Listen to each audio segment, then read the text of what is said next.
News from CUC Radio 2. Laughter and many conciliatory gestures between all parties. Governor General David Thompson says while it was the survivors who led everyone into the room today, it will be their children and grandchildren who lead everyone out. But the survivors who brought us to this point is their children, along with all children in this country, leading us into the future.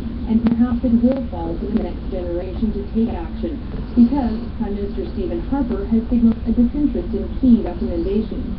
TRC Chair Justice Murray St. Clair said he remains concerned with the government's resistance to adopting the United Nations Declaration on the Rights of Indigenous Peoples, and Harper's unequivocal no to a public inquiry into missing and murdered Aboriginal women.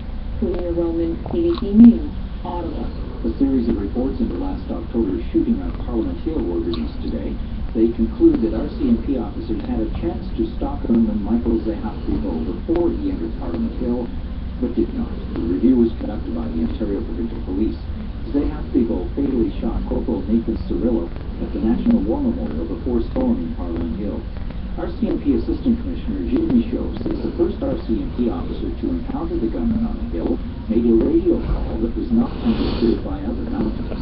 It came out all garbled, unfortunately. So what came out was basically you could not make any sense of it. She indicates what she said on the airwaves, but in listening to what came up, you can't make any, it's all garbled. Zehaf-Bibeau approached the center block in a stolen black limousine before jumping out and running up to the front door. He entered the center block and was shot dead by security forces shortly after. A group of prominent Torontonians say it's time to stop the practice of police carding.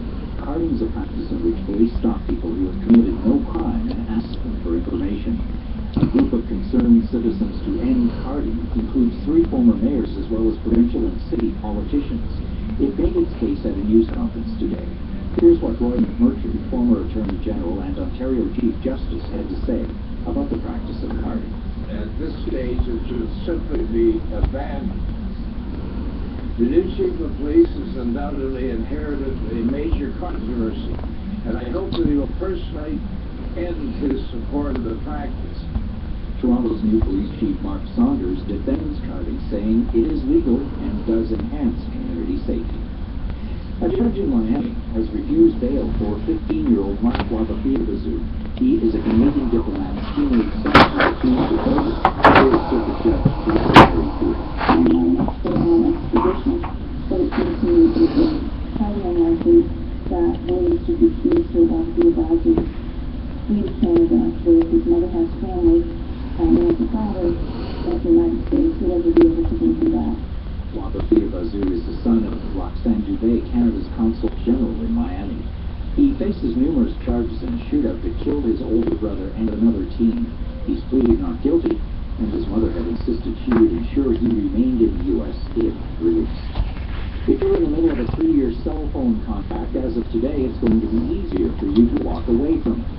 This is a key part of the CRTC's new wireless code of conduct. It's a major revamping of the terms and conditions dictated by many wireless companies.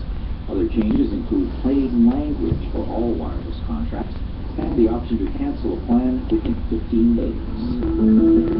That's the CBC News.